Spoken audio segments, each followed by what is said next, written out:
is.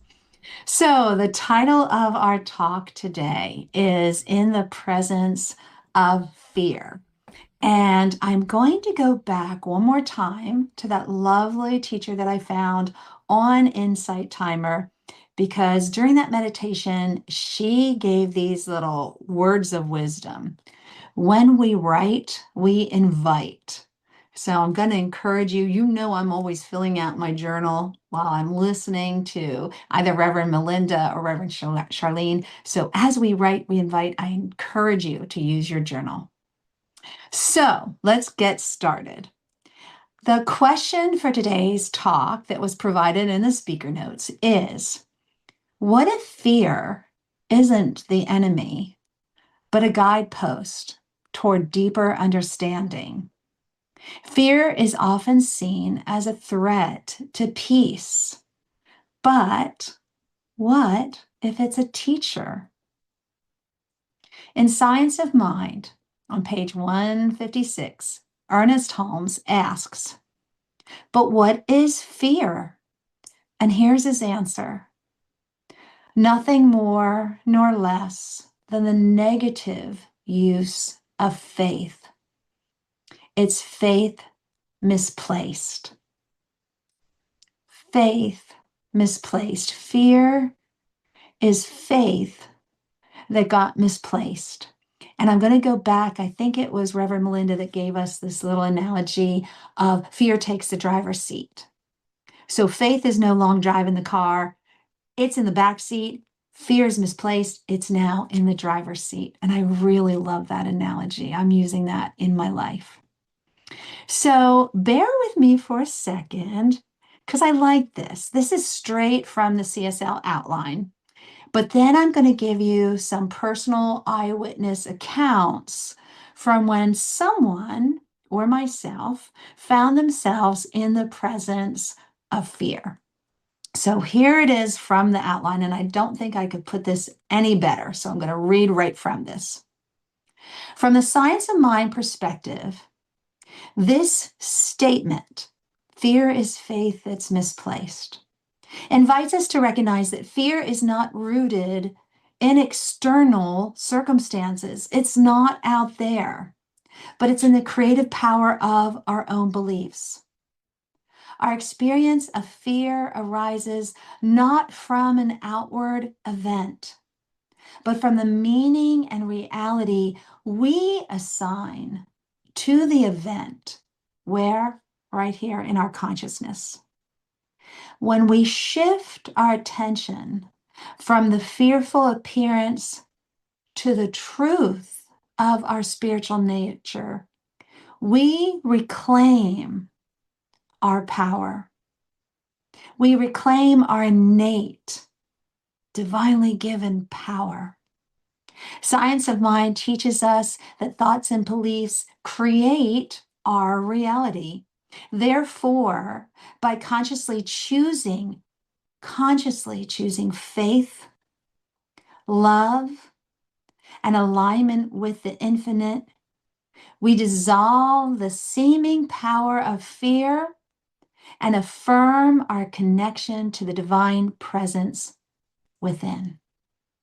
In this way, fear becomes a pointer, a compass, revealing where we have placed our faith in restriction, kicked it to the back seat, rather than a possibility. At this point, we are invited to gently return to the spiritual truth, putting faith in the driver's seat and kicking fear to the back seat where it belongs. So I'm going to tell you several stories. The first one is the story of Jennifer. And I met Jennifer last week. No coincidence, right? The week before I'm going to give this talk on In the Presence of Fear. And Jennifer is a teacher in my school district. And I heard from colleagues that I should sign up for her professional development session. I heard it is a must. And I have to tell you, this was probably the most unique professional development session that I ever attended, because it did not focus on tools or methods for teaching. You ready for the title? Positive Vibes Only. Jennifer began her presentation by telling us about her husband who passed away 3 years ago. When a family friend had an advanced MRI screening to detect potential health concerns, her husband thought, hey, this is a great idea. I should get one too. He was 51 years old, and his father had died at age 51 due to heart issues. So her husband thought, I'm 51, maybe I should get checked out. He felt great. He was in perfect health, but it's always good to get these screenings when they're available. Well, what a shock. The results showed that he had stage 4 cancer. Cancer in the brain, lungs, heart. It was basically everywhere throughout his body. And they were in shock. Everyone was in shock. He looked and felt fine. Surely this had to be a mistake. But it wasn't. They had 2 high school age children, and now fear became a member of their family. However, Jennifer and her husband decided, listen to this, talk about courage, that with the remaining time that they had, they were not going to stop living. They were not going to let fear take over the driver's seat. They were going to kick fear into the back seat where it belonged. And positive vibes only became their battle cry. Her husband made his transition 13 months after his diagnosis, but he lived as fully and as completely as he possibly could during those 13 months. And here's what Jennifer provided in her professional development session. Number one, the first thing she told us was don't sit on the cactus. And when I heard this, I thought, what? She said, okay, there are times in your life when there's a cactus in your room. There's a cactus right beside you, and it is prickly, and it's going to hurt if you sit on it. But don't sit on it. So cancer became a presence in their household, but they weren't going to embrace it. They weren't going to love this. They were going to live their lives. They took cancer. You go to the back seat. We're having positive vibes only. They didn't sit on the cactus. And she was so sweet. She handed out these little cactus pens to all of us to remind us, don't sit, don't complain, and bitch, don't complain. Don't just embrace that thing that is your irritant. Don't sit on the cactus. Live your life. And she told us to let go of the why. Sometimes in our life, there's so many reasons where you can find yourself going, why? Why did this happen to me? Why did this happen to us? They had this beautiful family. Why us? Why us? Let go of it. There's no rhyme. There's no reason. You're not singled out. You're not being punished. She said, just let go of the why. That goes out the window. She said, when facing fear, you have permission to keep living. One of their doctors told them that. Isn't that amazing? Good for that doctor. He said, you still take your kids to their soccer practices. They still compete in their games. They still go to their competitions. You keep living for as long as you can. Keep living. She told us to take risks, take chances, and by all means, take that trip that you've been dreaming of taking, because you don't know when you don't get tomorrow. So live life, take chances, take the trip. And on days when you find yourself only able to give 40% because your battery is running low, then give the 40% and celebrate that this is your 100%. She said, screw the math.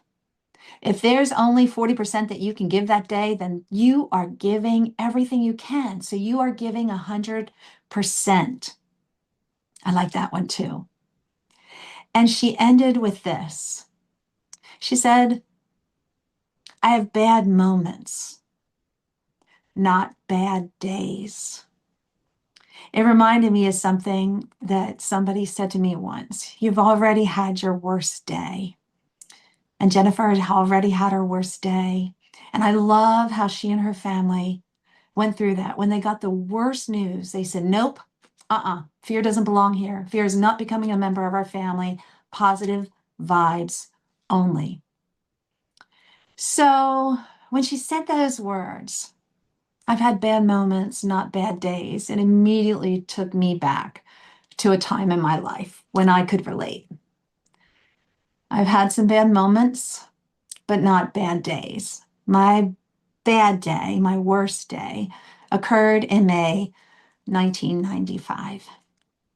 So I was pregnant with my second child. Everything was great until it wasn't. The week before she was due, I noticed there was no movement.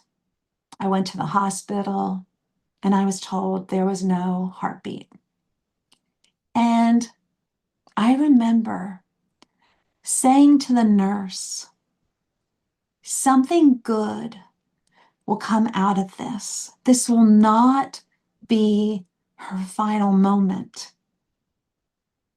But how?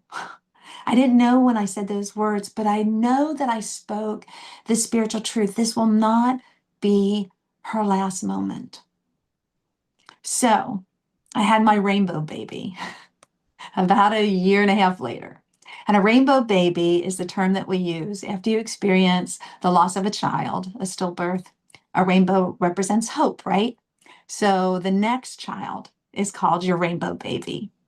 And let me tell you, during that pregnancy, I was in the presence of fear. Everything was great, but I had been there before. And I was a nervous wreck during that pregnancy. I was not part of the CSL community, so I didn't have my training, my visioning, my manifestation, all that stuff that we have. I didn't have any of those tools in my toolkit, but I had a fantastic team of doctors. And we made an agreement on our very first meeting. And here was our agreement. Anytime that I called up and I needed to peek at the seed to see if everything was okay, what are you going to say? If I call up and I say, hi, I need to come in and hear the heartbeat, are you going to say yes? Then you're my doctors. Are you going to say no? Well, you're just being, worrisome. It's okay. It's all fine. Are you going to blow me off? Then you're not my doctors. So we had this agreement. And I went in, I think 2 times during my pregnancy where I called in and said, hi, I just need to come in. I need to hear the heartbeat. And they granted my wish. I was good. And I could go through the next couple weeks or months or whatever I needed till I had to come in again. On the very last appointment I had with them, I'm now facing the week of her due date. I drove in and I remember I sobbed the whole drive in and I walked into the waiting room. Can you imagine, for the ladies who have been in an OBGYN office, seeing this very, very pregnant woman walking in and just sobbing? And the doctor came out to the waiting room and he took my hands and he knelt down and he looked at me and he said, we're going to check today. If our lungs are ready, you're going to have a baby in your arms tomorrow. What a good doctor. I'm tearing up just remembering that. So, yep, that's the story of Heidi. And now I'm going to go back to the story of Leanne. I don't know how, I don't know what it will be, but this will not be our final moment. Something good will come out of that. So I found myself working with children. I volunteered at a program that was called Respite, where children in that community that were either in homes where they were being abused or where there was a suspicion of abuse, there was this program called Respite. And a little bus would come around and pick up the children. And this gave mom or grandma or the caregivers a respite, a break in their caregiving, so they could take a nap or go grocery shopping unencumbered or clean the house or do whatever they had to do. And we took care of these precious little babies. And my story was published in Chicken Soup for the Volunteer Soul. And That was such an incredible thing. And the title of that story is Find That Child.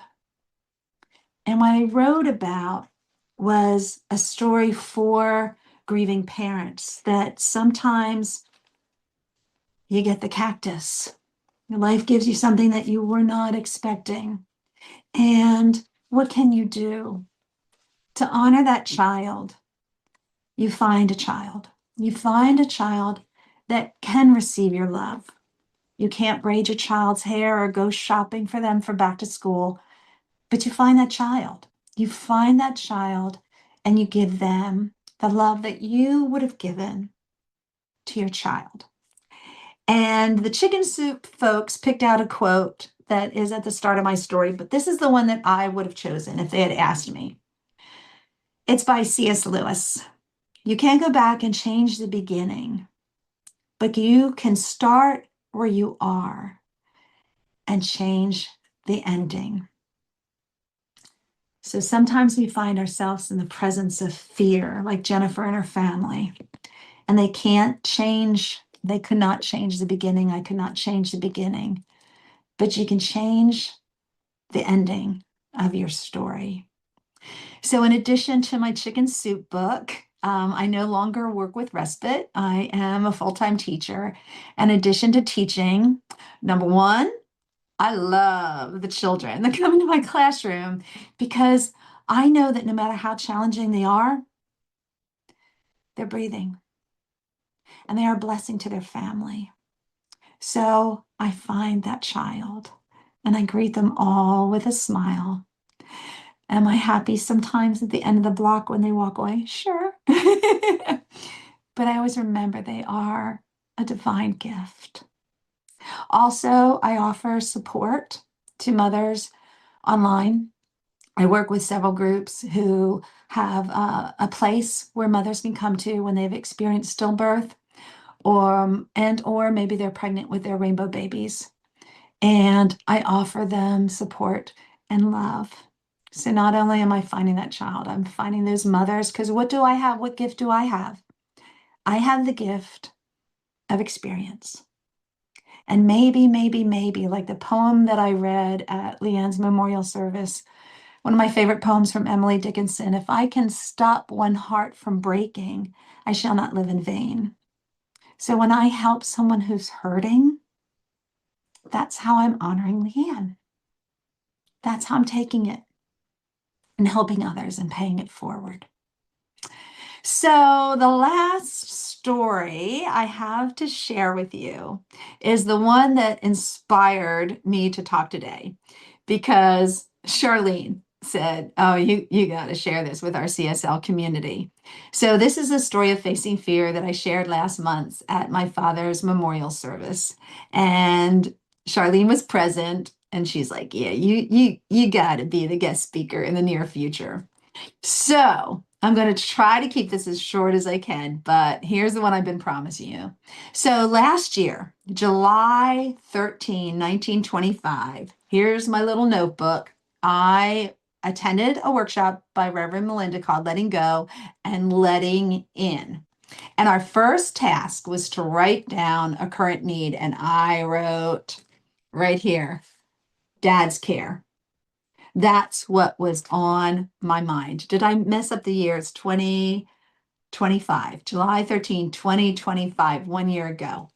And during the workshop, um, we were asked 4 questions.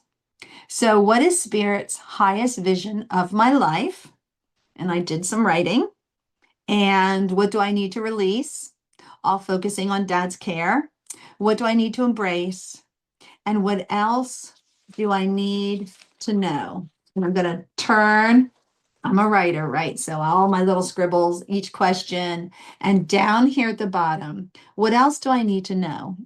And if you're part of CSL community, then you know that sometimes like you're in this visioning and you're not in control. You're not in the driver's seat, but you're getting the message. You are getting the intuition. You are getting the divine guidance that you need. And here's what I wrote. Doors will open, needs will be met, everything is falling into place. So I get this incredible, powerful message. And what do? I take that notebook and I set it aside. Big mistake. When I placed my father in his care facility in August of 2022, after my mother had passed, I knew that funds were limited. And that's my timer. And I'm going to go over just a little bit. Bear with me. I knew funds were limited, but I had faith, right? Now I'm grounded in CSL practices. So I know everything's going to work out. Everything's working for the best and highest good. I am going to give him the very best care that I can while he's here. But I also knew there was a time limit. And every month when I got the bank statement, I could see those numbers decreasing. But I had complete faith that his funds are going to last before he passed. It's all good. Things work out. Everything is working for the best and highest good. Now, skip to this past June.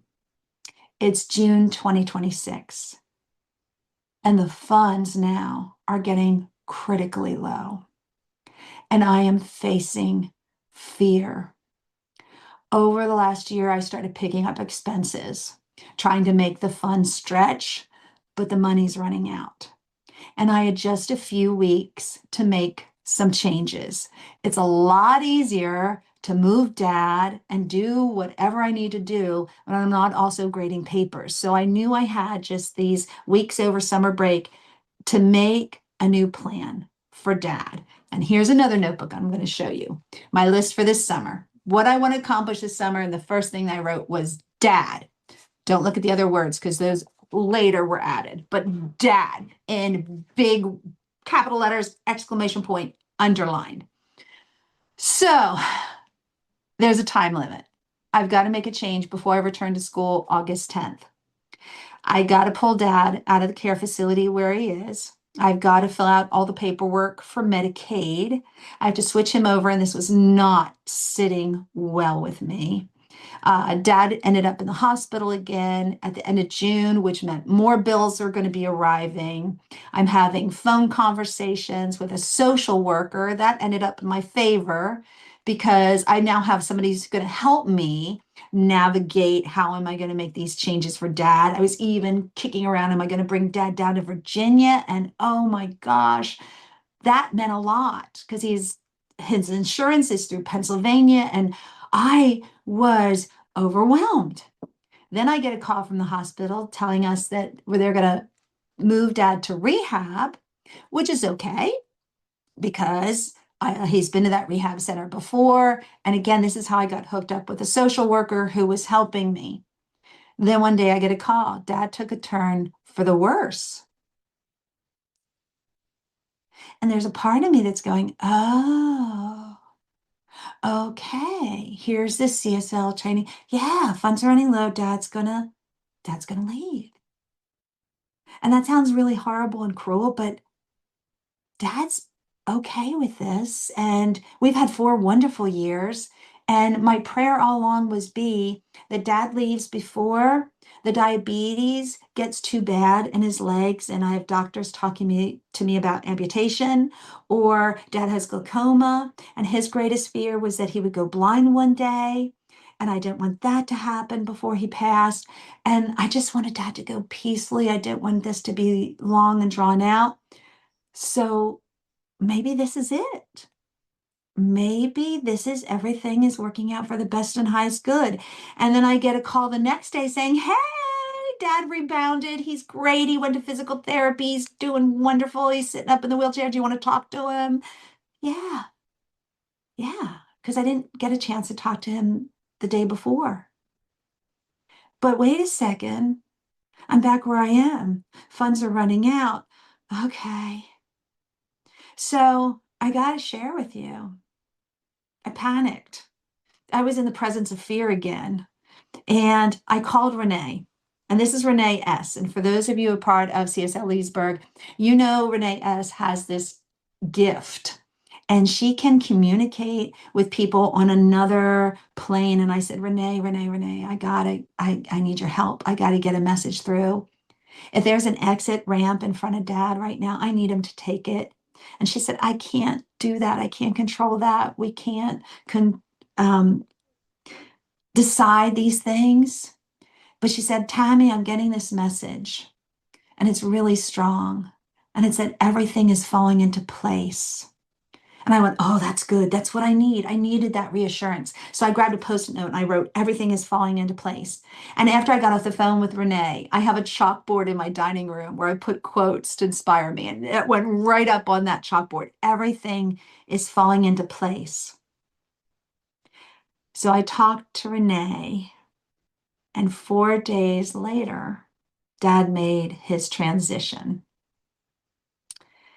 And my last words to him when he passed, the first thing I said to him was, Dad, I love you so much.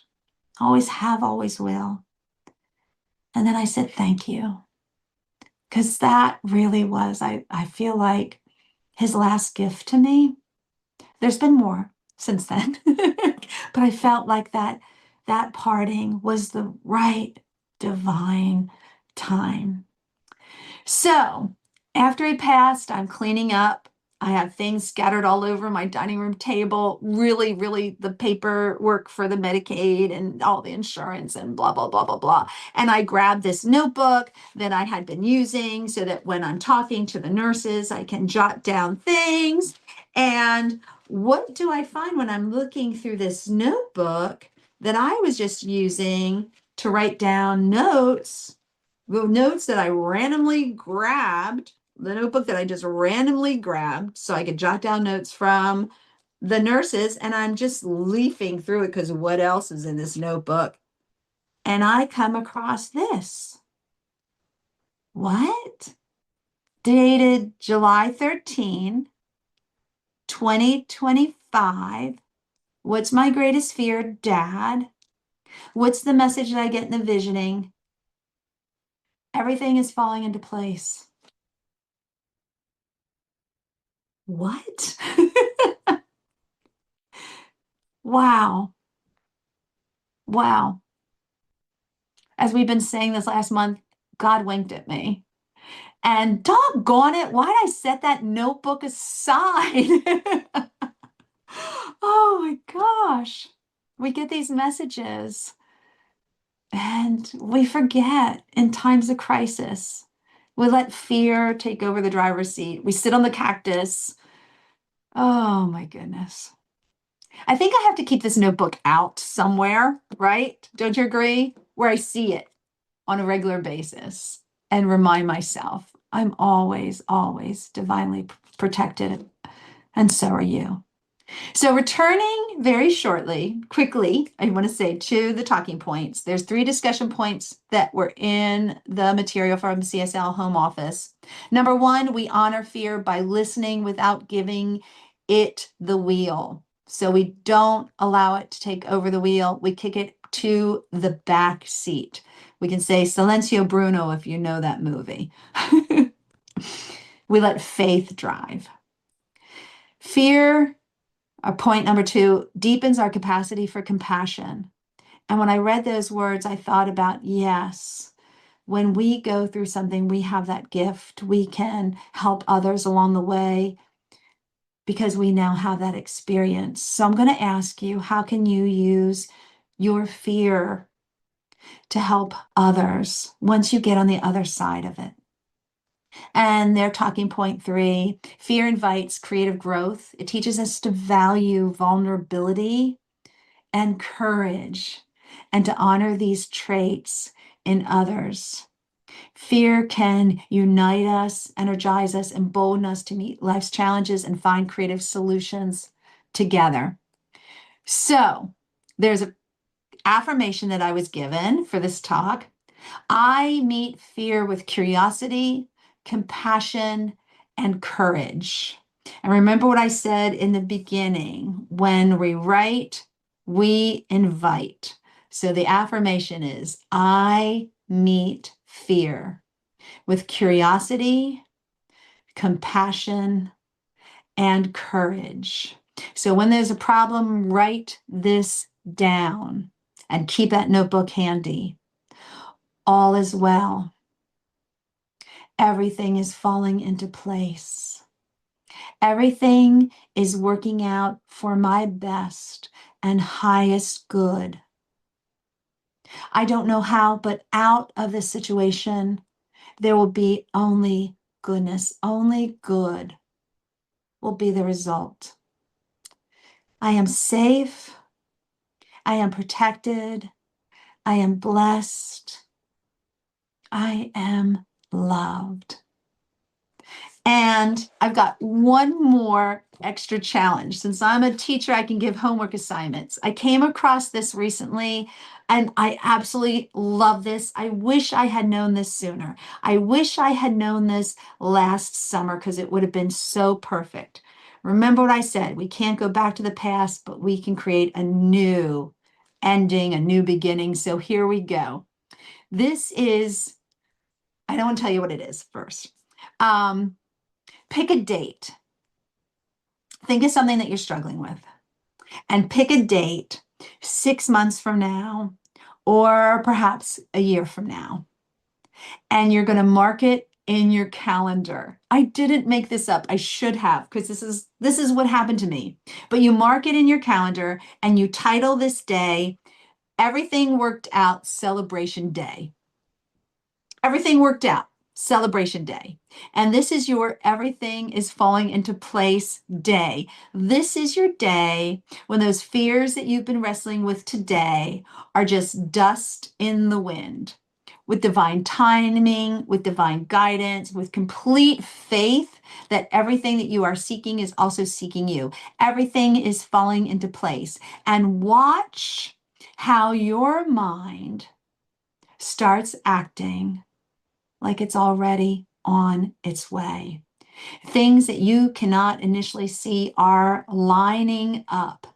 Things are shifting, perhaps not according to your timing, but keep your faith and feel free to look at your calendar from time to time. The seeds have been planted. We can't dig up the seeds. We know better to do that. But can we glance at our calendar from time to time? Absolutely. And we can look at that date that says everything worked out celebration day. And we can remind ourselves that everything is working for our best and highest good. Everything is falling into place. Remember that when you're in the presence of fear. All right, my dears, my dears, my dears, let me just click a button here. And I have to see, I saw something pop up in the chat. Mimi. Oh, cousin Mimi. All right, thank you. All right, here we go. Please join me. There's one power, one creator, one source, one reality. We call this one many, many names: God, Spirit, Divine Love, Source, the Great I Am. It is the great I am because that is all there is. It created the universe and everything in it.